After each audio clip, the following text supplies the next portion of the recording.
Good day. Today we will start a discussion about analyzing strategic management cases. In the previous lessons, issues and challenges faced by the managers of the organizations were tackled, and analytical framework for understanding the situations were provided. But what happens once the analysis is complete? Decisions must be provided by the organization. Case analysis forces the organization to choose among different options and set forth a plan of action based on the organization's choices. Strategic case analysis also requires that you address how you will implement your plans and the implications of choosing one action over another. It usually includes extensive support materials such as financial statements, product lists, or transcript of interviews from employees. So why do we analyze strategic management cases? One of the reasons is to be able to evaluate business situations critically. It is not enough that you only memorize the key terms or conceptual frameworks. It is important that you go beyond what's written on textbooks or settle for quick answers. It requires you to look for the in-depth explanations and informations and root out the essential issues or causes of the company's problem. There are three capabilities that can be learned while conducting strategic management cases. This will be extremely helpful for the managers of the company. These abilities are being able to differentiate, speculate, or integrate. First is the ability to differentiate. When analyzing cases, it is important to isolate critical facts, evaluate whether assumptions are useful or faulty, and distinguish between good or bad infos. Differentiating between the factors that are influencing the situation presented by a case is necessary for making good analysis. A manager should dig deep and ask questions. Being too quick to choose the easiest or the least controversial answer for a problem will usually lead to failing to decipher the real cause or issues that you were presented. Next is the ability to speculate. Strategic managers need to use their imagination to envision an explanation or solution to the problems that may not be readily apparent. Being able to imagine different scenarios or contemplate the outcome of a decision can aid the analysis. The ability to speculate about details that are unknown or the consequences of a decision can be very helpful. Lastly, the ability to integrate. Strategy involves looking at the big picture and having an organization-wide perspective. All informations must be integrated into one set of recommendations that will affect the whole company. Thus, a holistic perspective that integrates various decisions and environmental influences on all parts of the organization is needed. Before beginning, there are two things to keep in mind that will clarify your understanding about the situation and make the results more meaningful. First is the investigation. Effective strategic managers don't enter into problem-solving situations without doing their homework. Homeworks such as investigating the situation, analyzing and researching possible solutions, and sometimes gathering advice from others. Good problem-solving often requires that decision-makers must be immersed with facts, options, and implications surrounding the problem. In case analysis, this just means that reading and thoroughly comprehending the case materials before trying to analyze the problems. The second point is related to the first, and that is imagination. To get the most out of the case analysis, you must place yourself inside the case, and that is to think like an actual participant of this situation. These are the several positions that you can take. First is strategic decision maker. This is the position of senior executive responsible for resolving the problems described in the case. It may be a CEO, a business owner, or a strategic manager in a key executive position. Next are the board of directors. Since the board of directors represent the owners of a corporation, it has a responsibility to step in when a management crisis threatens the company. As a board member, you may be in a unique position to solve problems. And lastly, outside consultants. Either the board or top management may decide to bring in outsiders. Consultants often have an advantage because they can look at different situations objectively. But they also may be at a disadvantage as they do not have the power to enforce changes.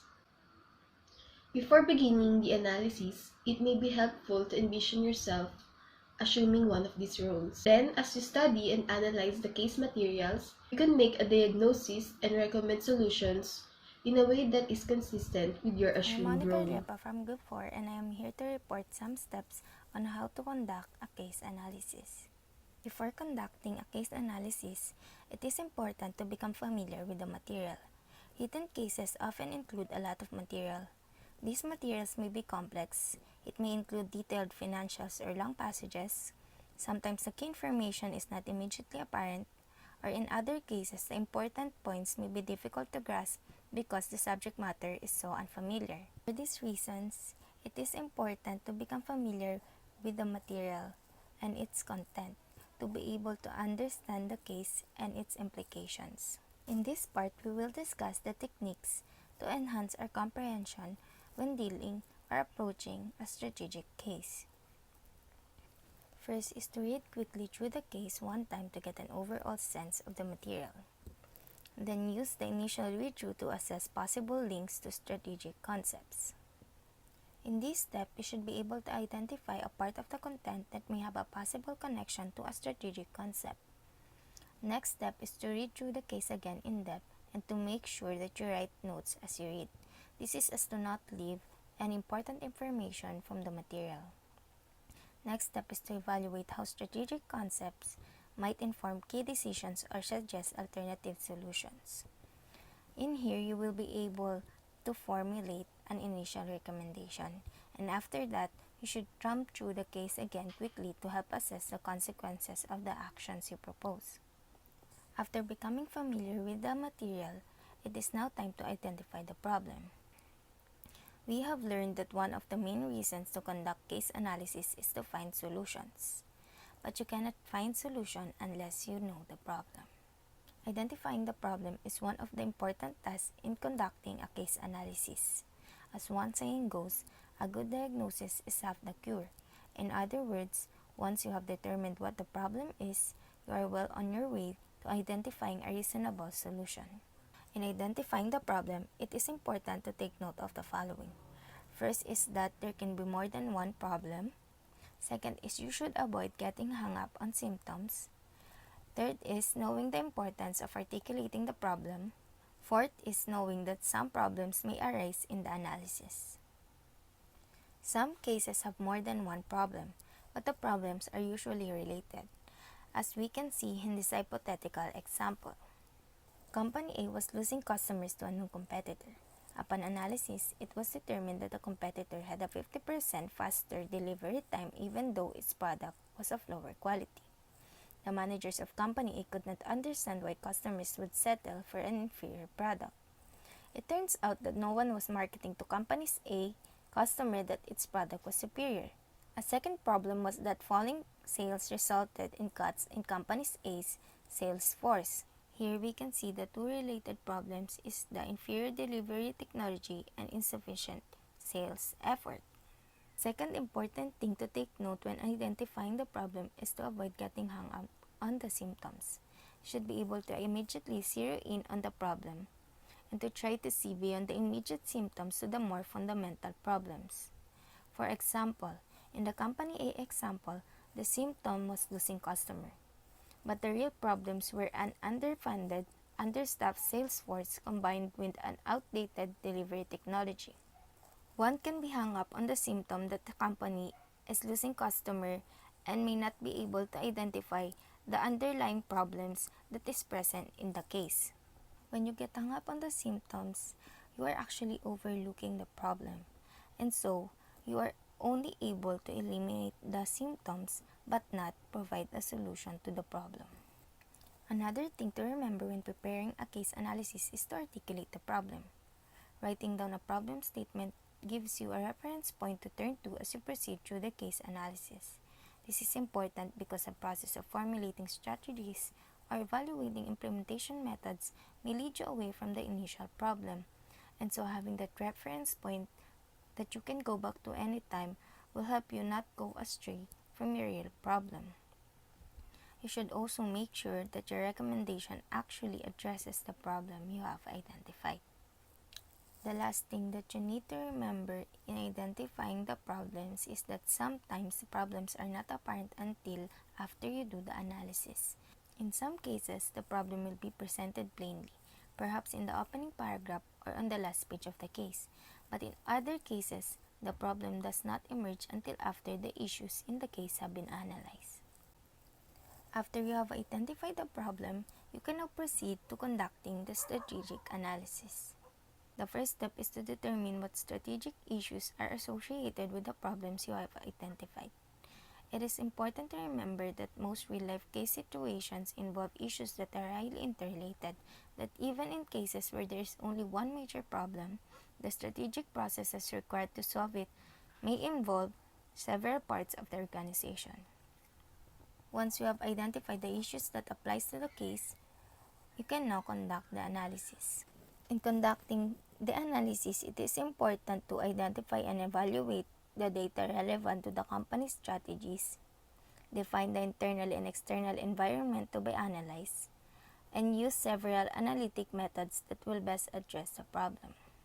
It is important to identify and evaluate the data relevant to the company's strategies, for this will help to know what is needed to be improved, changed, or enhanced in the company's strategies to provide solution to the problem. You should define the internal and external environments to be analyzed, so you will have a vision on where to focus in these environments during your analysis. Once you have identified the important factors and the focus of your analysis, you can now use different analytic methods to address the problems. For example, you may need to conduct a 5 forces analysis or dissect the company's competitive strategies. Perhaps you need to evaluate whether its resources are rare, valuable, difficult to imitate, or difficult to substitute. Financial analysis may be needed to assess the company's economic prospects. Perhaps the international entry mode needs to be re-evaluated because of changing conditions in the host country. Whatever the case, all the strategic concepts introduced in the module includes insights for assessing their effectiveness. Determining how well a company is doing these strategies is central to the case analysis process. Financial ratio analysis is one of the primary tools used to conduct case analysis. The following slides provide a summary of the financial ratios being used in financial ratio analysis. In this part of the overall strategic analysis process, it is also important to test your own assumptions about the case. First, what assumptions are you making about the case materials? It may be that you have interpreted the case content differently than your team members or classmates. Being clear about these assumptions will be important in determining how to analyze the case. Second, what assumptions have you made about the best way to resolve the problems? Ask yourself why you have chosen one type of analysis over the other. This process of assumption checking can also determine if you have gotten to the heart of the problem or are you still just dealing with the symptoms. As mentioned earlier, sometimes the critical diagnosis in a case can be made only after the analysis is conducted.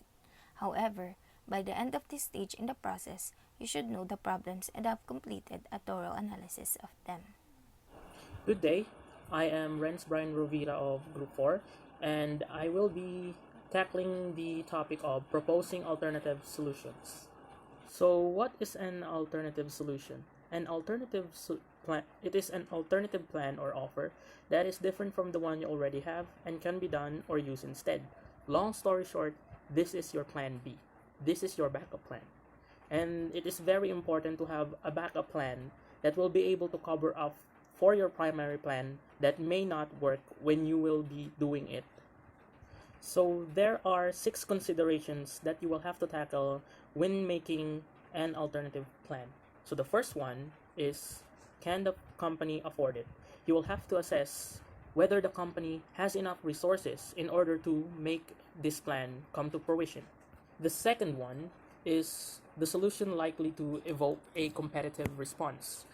What that means is that if you do this alternative plan, you need to know whether it will have a reaction from your competing businesses, from other organizations that you are competing with. The third one is how will it affect the moral and acceptance of the employees. So your employees are definitely the people that work for your company, and it is important for them to have an acceptance on the implementation of such plan. Without acceptance or cooperation from them, then there is no point in implementation of such a plan. The fourth one is how will the decision affect stakeholders, customers, and suppliers. So your stakeholders are the people that invest into your company. The customers are those that buy products and services from your company, and the suppliers are the people that you partner up with in order to buy the necessary materials that you need. These three kinds of people are very important, and when it comes to your alternative solution, you need to assess whether the effect on them after an implementation of such a plan will either have a positive or negative effect on them. Fifth one is how does this solution fit with the company's vision, mission, and objectives. So the company vision, mission, and objectives are the very identity setting of your company, the very direction of where your company is heading. Think of it as a constitution of a country, and the plan that you are implementing is a new law that you would like to pass. So you need to assess whether that law is in line with the constitution, just like how your plan that you will be implementing is in line with the vision, mission, and objectives of your company. And it's very important when it comes to maintaining an image for your company. So the last one of the considerations on making an alternative solution is, will the culture or values of the company be changed by the solution? So the culture and values of your company are the very identity that your people within your company working carry with them. And you need to find out and assess whether such an implementation of the solution will have a good or bad effect on the cultures and values of your company. So the point in all of this is to find a solution that both solves the problem and is realistic. The first one is on point. A good plan is as good as the answer that it provides to the problem. And the second one is very important. It has to be realistic.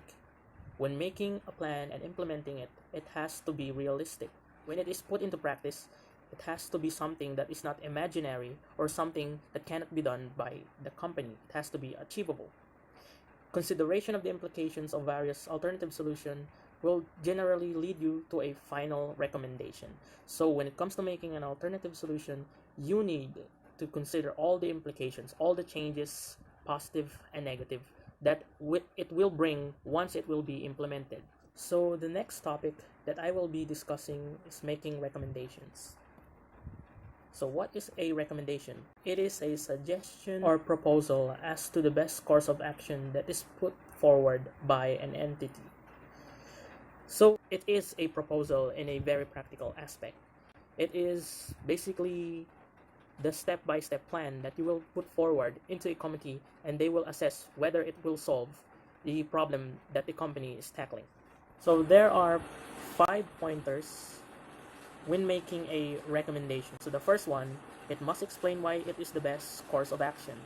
It, as the person that will be making the recommendation to the company, you have to explain that it's worthwhile for the company for your recommendation to be implemented, or it will be just a complete waste of time. The second one is, it must include suggestions on its implementation. So basically, your recommendation must have a plan in itself on how it will be implemented, because without it, the company will just have to waste time in order to come up how to implement it. The third pointer, it must tackle the central problems or root cause. So when it comes to making recommendations, it has to solve the main root cause of the problem and not some symptoms of the problems that it caused. For example, the banning of plastics. It's been very widely debated, even in our place, that the banning of plastic is the only solution when it comes to preventing it from from clogging the drainage and causing flooding, especially in metropolitan areas, as well as being a pollution to the surroundings. But the truth is, the banning of plastic and plastic being everywhere is just a symptoms of the root problems itself.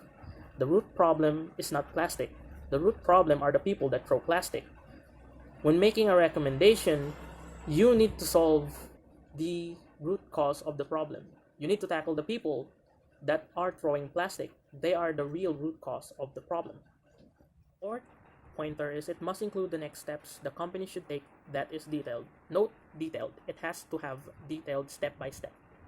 When making recommendations and then your recommendation is approved by the company, it doesn't end there. You have to include the steps that the company necessarily should take in order to its implementation.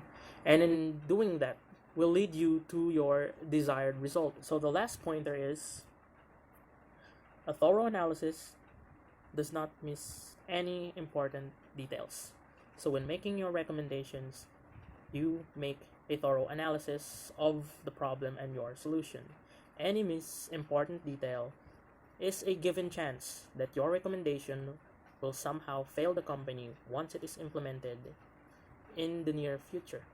It is important to cover up as much ground of information that you can in order to be fully complete against the specific problems that your company is facing.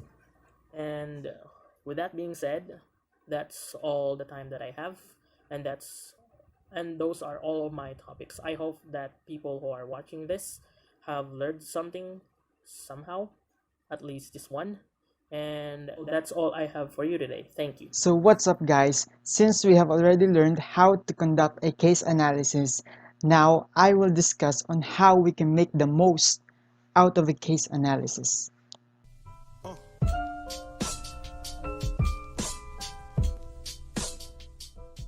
So how can we get the most from case analysis? You might have already heard this from previous videos or lessons, but I want to give an emphasis to this.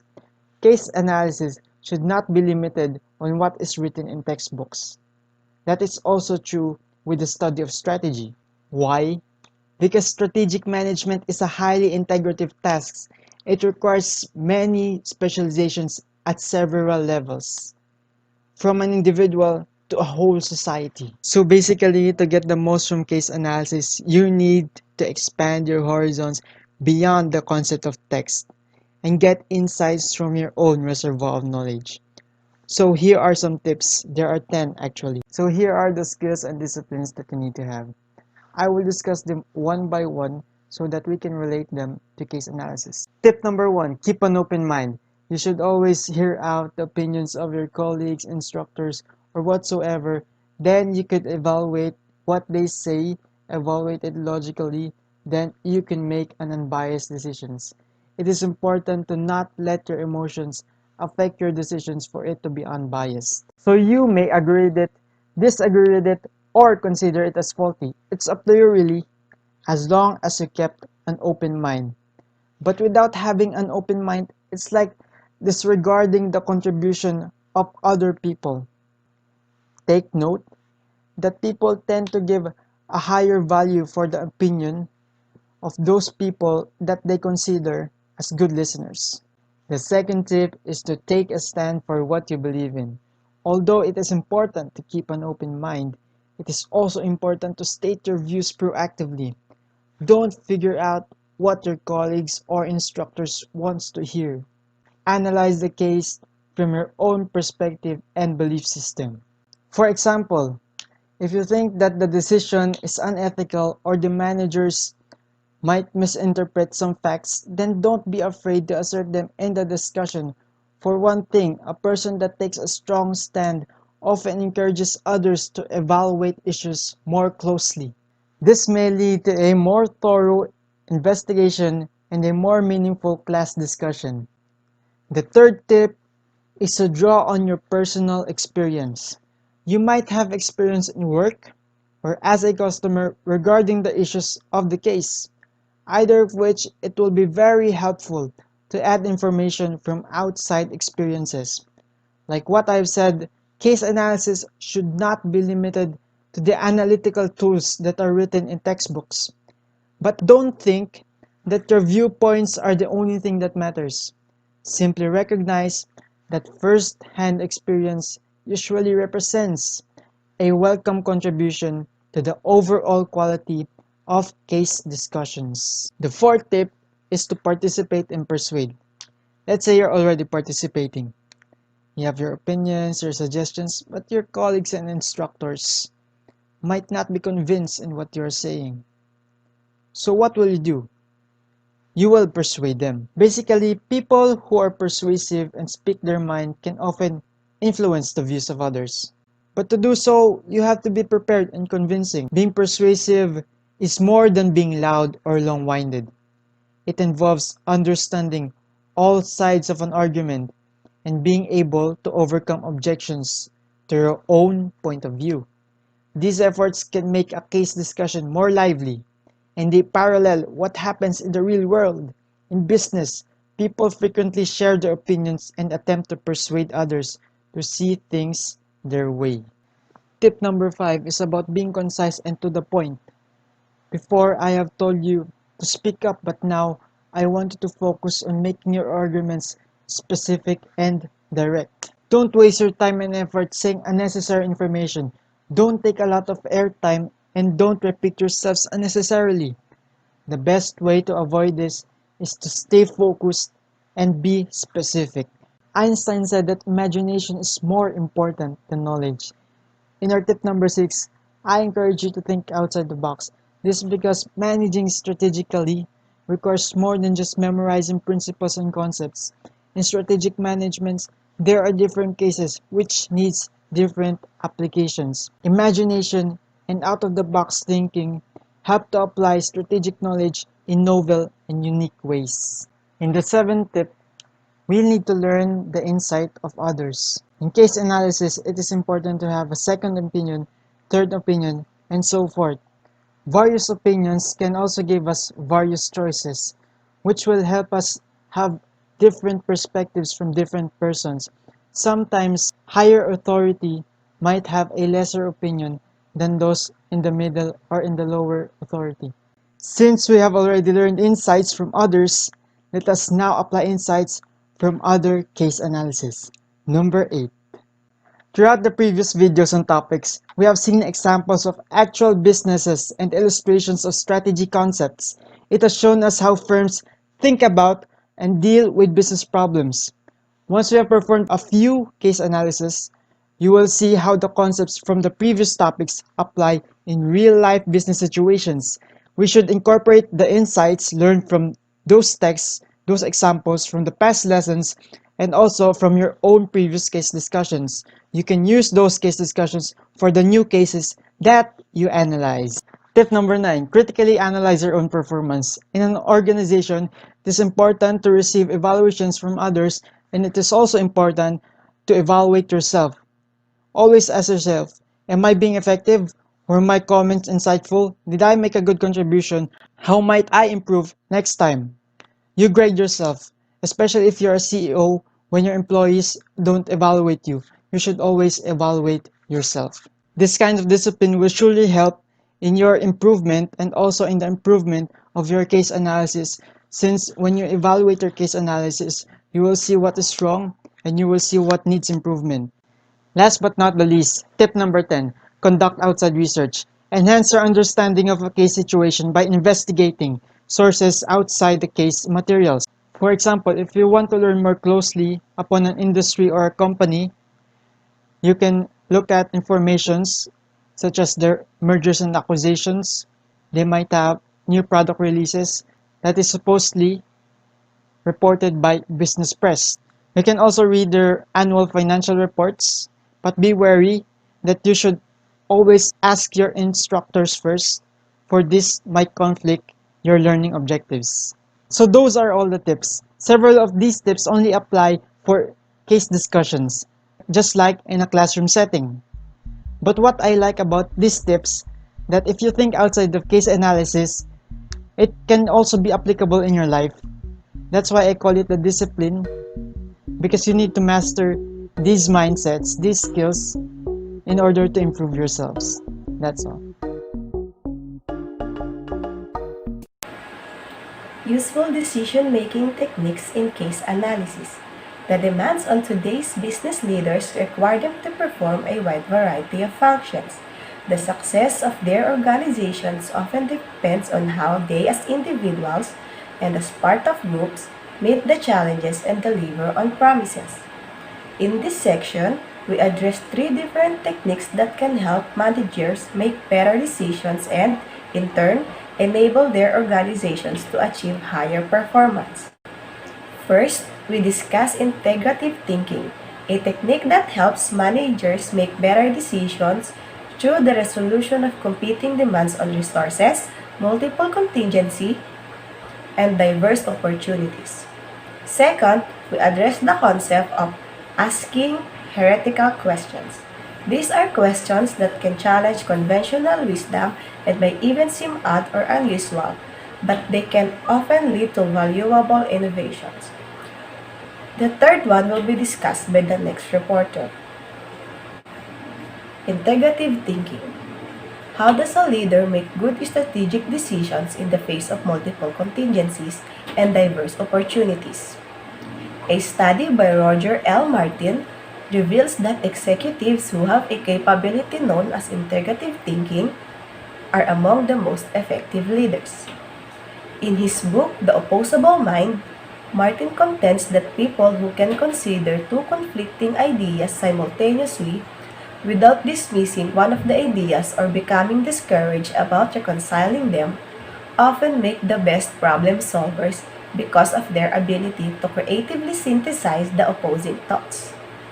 In explaining the source of his title, Martin quotes F. Scott Fitzgerald, who observed, "The test of a first-rate intelligence is the ability to hold two opposing ideas in mind at the same time and still retain the ability to function. One should, for example, be able to see that things are hopeless, yet be determined to make them otherwise." In contrast to conventional thinking, which tends to focus on making choices between competing ideas from a limited set of alternatives, integrative thinking is the process by which people reconcile opposing thoughts to identify creative solutions that provide them with more options and new alternatives. Martin uses the admittedly simple example of deciding where to go on vacation to illustrate the stages. First is salience. Take stock of what features of the decision you consider relevant and important. For example, where will you go? What will you see? Where will you stay? What will it cost? Is it safe? Other features may be less important, but try to think of everything that may matter. Second is causality. Make a mental map of the causal relationship between the features, that is, how the various features are related to one another. For example, is it worth it to invite friends to share expenses? Will an exotic destination be less safe? Third is architecture. Use the mental map to arrange a sequence of decisions that will lead to a specific outcome. For example, will you make the hotel and flight arrangement first, or focus on which sightseeing tours are available? No particular decision path is right or wrong, but considering multiple options simultaneously may lead to a better decision. Lastly is resolution. Make your selection. For example, choose which destination, which flight, and so forth. Your final resolution is linked to how you evaluated the first three stages. If you are dissatisfied with your choices, the dotted arrows in the diagram, which is the exhibit 4.4, suggest you can go back through the process and revisit your assumptions. Now, let's talk about asking heretical questions. In his recent book, The Big Pivot, Andrew Winston introduced the concept of heretical innovation to help address the challenges associated with environmental sustainability in today's world. He describes the need to pursue a deeper level of innovation that challenges long-held beliefs about how things work. Central to addressing these challenges is the need to pose heretical questions, those that challenge conventional wisdom. Typically, they may make us uncomfortable or may seem odd or even impossible, but they often become the means of coming up with major innovations. Although the context of Winston's discussion was environmental sustainability, we believe that his ideas have useful implications for major challenges faced by today's managers in a wide range of firms and industries. Heretical questions can address issues that are both small and large, from redesigning a single process or product to rethinking the whole business model. One must not discount the value of the approach in considering small matters.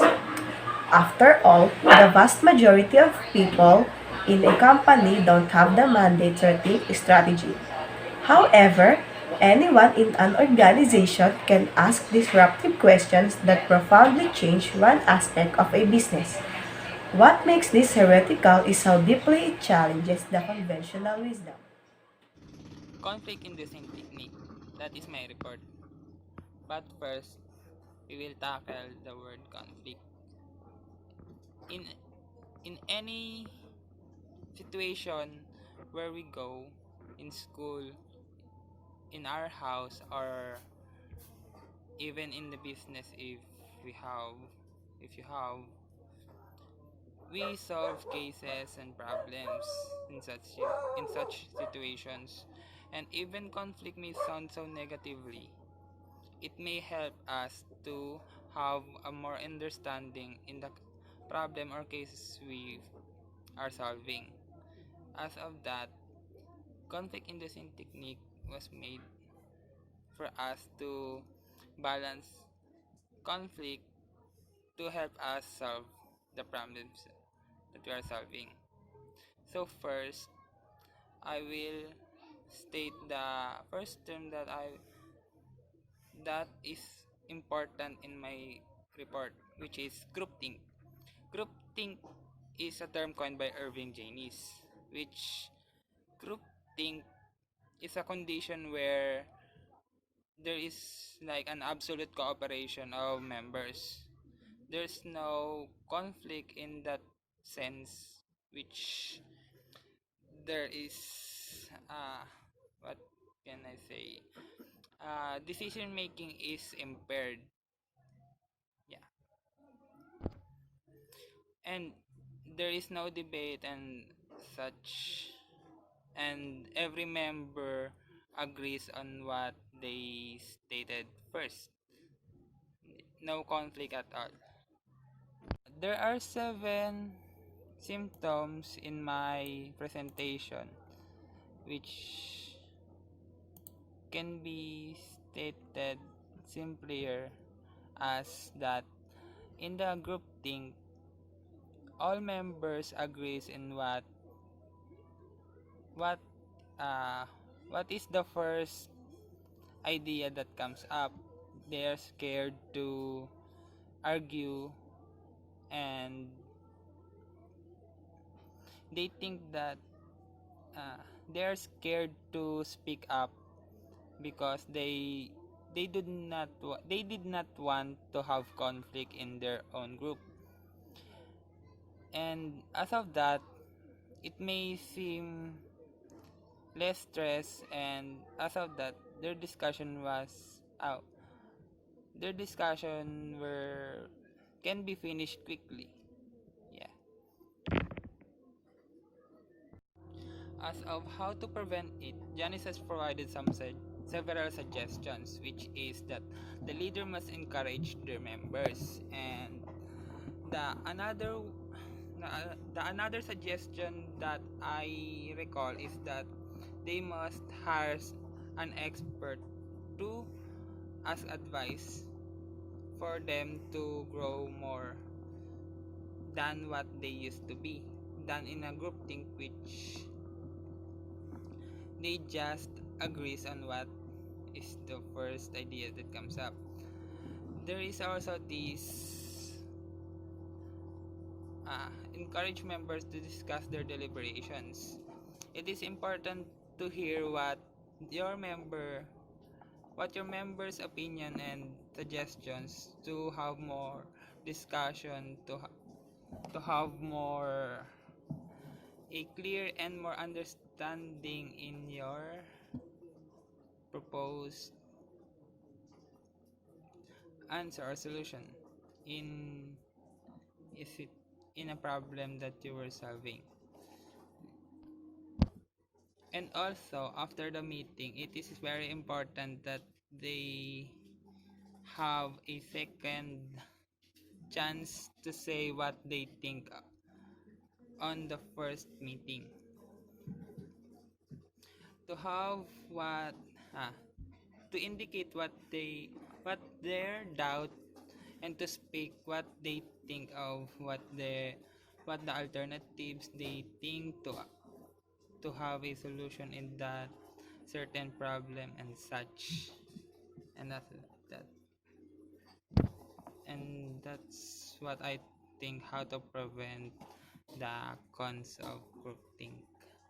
Conflict to improve decision making, which in the word conflict, it may sound ridiculous to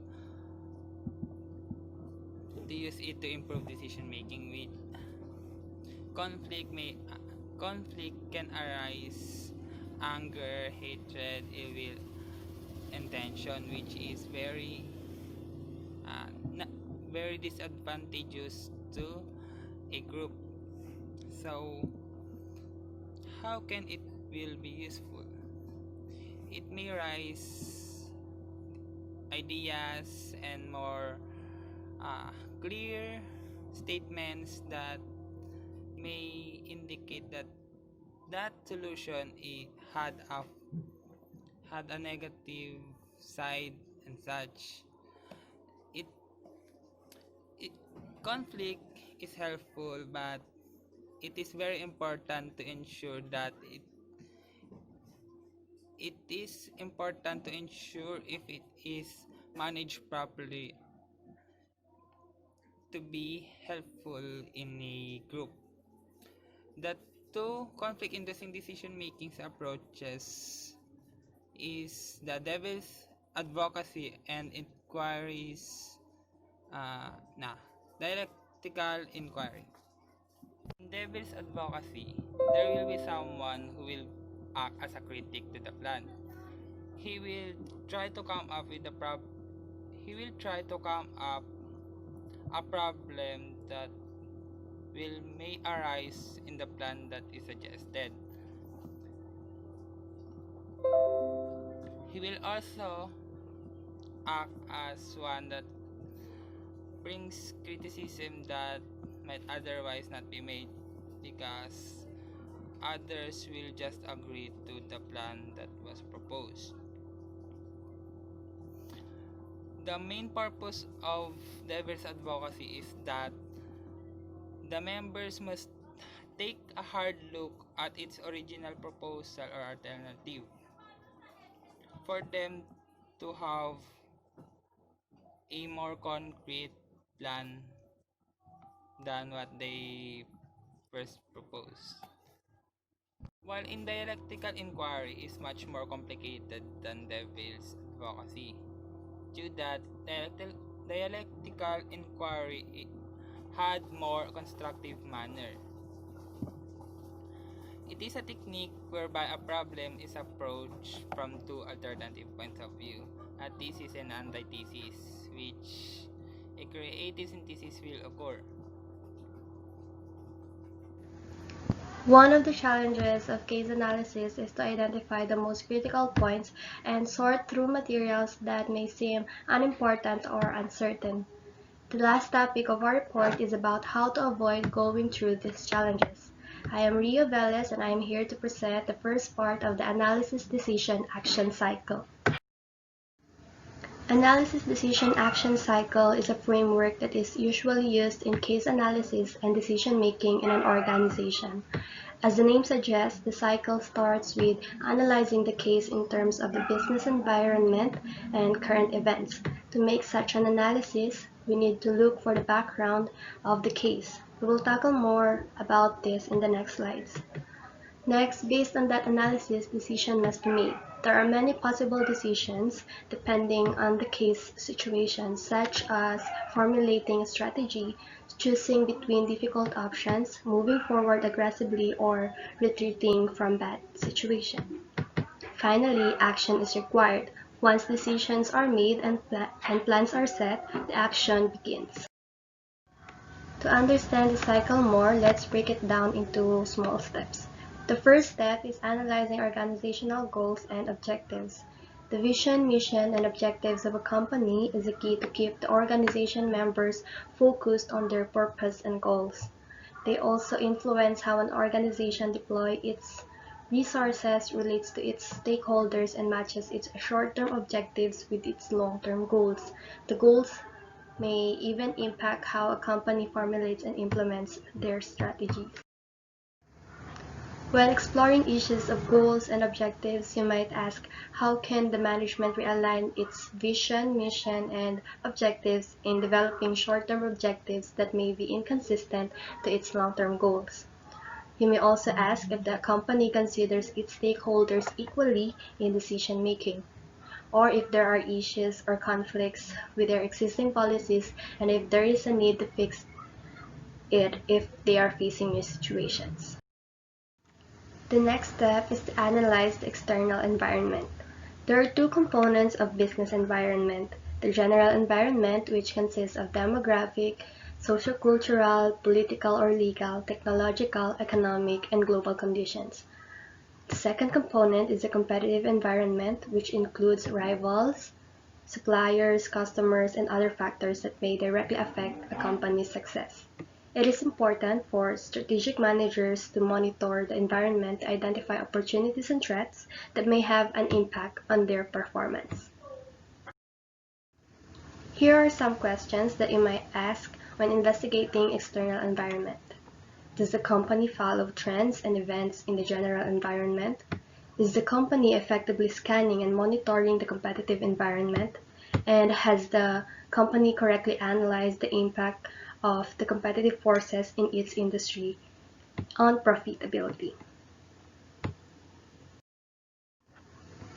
After analyzing the external factors, a company must also analyze the internal environment. Internal environment consists of its resources and other value-adding capabilities. A firm can use different approaches to identify the strengths and weaknesses of their company and determine how they are contributing to its competitive advantages. Evaluating firm performance can also help make meaningful comparisons with competitors. When researching a company's internal analysis, here are questions that you might ask. Does the company know its strengths and weaknesses? If not, how can they determine it? If the company has analyzed strength of its resources and how they use it to their advantage, and if the company has good financial performance in comparison to their competitors. Assessing a firm's intellectual assets. In reality, human capital is the key resource in today's economy. It is very important for a company to carefully recruit talented workers. Other assets such as patents and trademarks are also critical. How companies leverage their intellectual assets and how technology is used to manage knowledge is the key strategy that is needed to expand the firm's competitive advantage.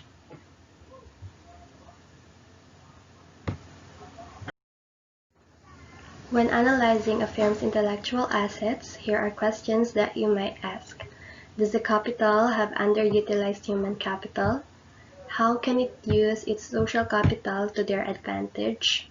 What technologies can they use to keep knowledge?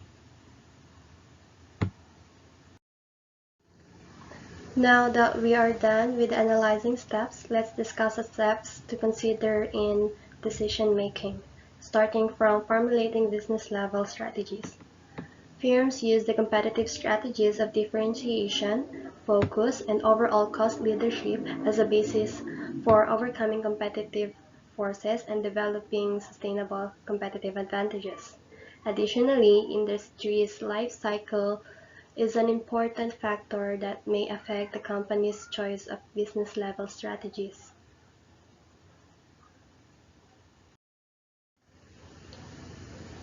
When assessing business-level strategies, here are questions that you may ask. Has the company chosen the correct competitive strategy given the environment and situation they are in? What combination of strategies do they use, and how can it boost to further improve profitability? You can also ask if the company is using a strategy that matches the current stage of the industry growth. The next step is formulating corporate level strategies. Corporate strategies address methods for achieving synergies among businesses. Related and unrelated diversification techniques are alternative approaches to deciding which business should be added or be removed from a portfolio. Companies can diversify in many ways, such as mergers, acquisitions, and joint ventures. Here are questions that you may ask when analyzing corporate level strategies. Is the company competing in the right business given the opportunities and threats that are present in the environment? Is the corporation managing its portfolio of business in a way that it creates synergies among other businesses? What actions can be taken to control their activities or align them with the best interests for their stakeholders?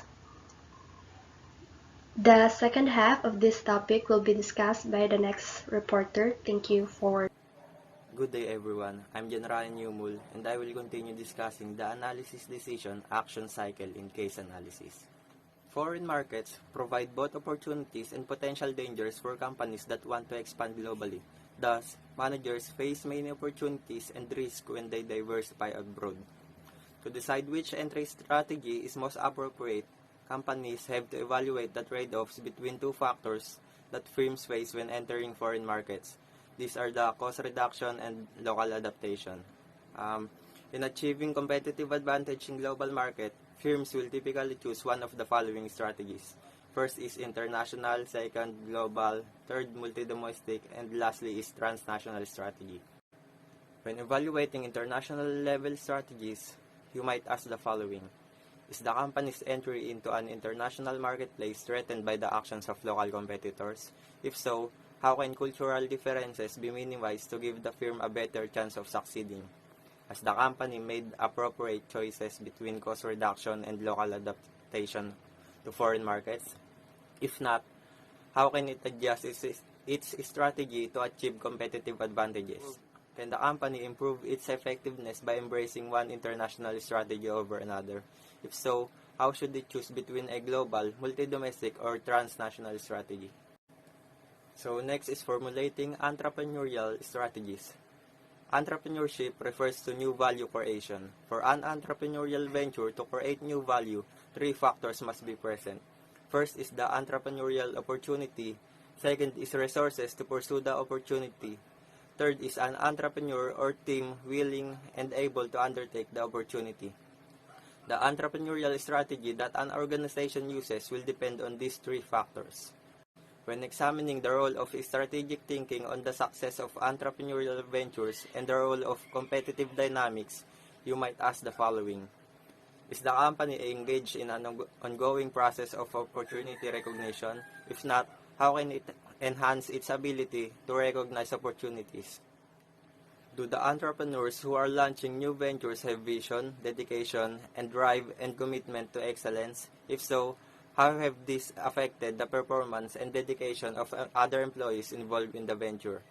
Have strategic principles have been used in the process of developing strategies to pursue the entrepreneurial opportunity? If not, how can the venture apply tools such as 5 forces analysis and value chain analysis to improve its competitive position and performance? So next is achieving effective strategic control. For firms to be successful, they must practice effective strategic control and corporate governance. Without such controls, the firm will not be able to achieve competitive advantages and outperform rivals in the marketplace. There are two central aspects of strategic control. First is informational control, which is the ability to respond effectively to environmental change, and second is behavioral control, which is the appropriate balance and alignment among firms' culture, rewards, and boundaries. When assessing the impact of strategic control on implementation, you might ask the following. Is the company employing the appropriate informational control systems? Does the company have a strong and effective culture? Or has the company implemented control systems that match its strategies? Next is creating effective organizational designs. Organizational designs that align with competitive strategies can enhance performance. It helps to ensure that resources are used effectively in accomplishing an organization's mission. As companies grow and change, their structures must also evolve to meet new demands. In today's economy, firm boundaries must be flexible and permeable to facilitate smoother interactions with external parties such as customers, suppliers, and alliance partners. New forms of organizing are becoming more common. When evaluating the role of organizational structure on strategy implementation, you might ask the following. Has the company implemented organizational structures that are suited to the type of business it is in? If not, how can it alter the design in ways that enhance its competitiveness? Is the company employing boundaryless organization designs where appropriate? If so, how are senior managers maintaining control of lower-level employees? Does the company use outsourcing to achieve the best possible results? Next is creating organization and an ethical organization. Leadership is the process of transforming organizations from what they are to what the leader would have them become. Thus, a strong leadership is essential for achieving competitive advantages. Two leadership roles are especially important. The first is creating a learning organization by harnessing talent and encouraging the development of new knowledge. Second, leaders play a vital role in motivating employees to excellence and inspiring ethical behavior. When exploring the impact of effective strategic leadership, you might ask the following. Do company leaders promote excellence as part of the overall culture? If so, how has this influenced the performance of the firm and the individuals in it? Is the company committed to being a learning organization? If not, what can it do to capitalize on the individual and collective talents of organization members? Have the company leaders exhibited an ethical attitude in their own behavior?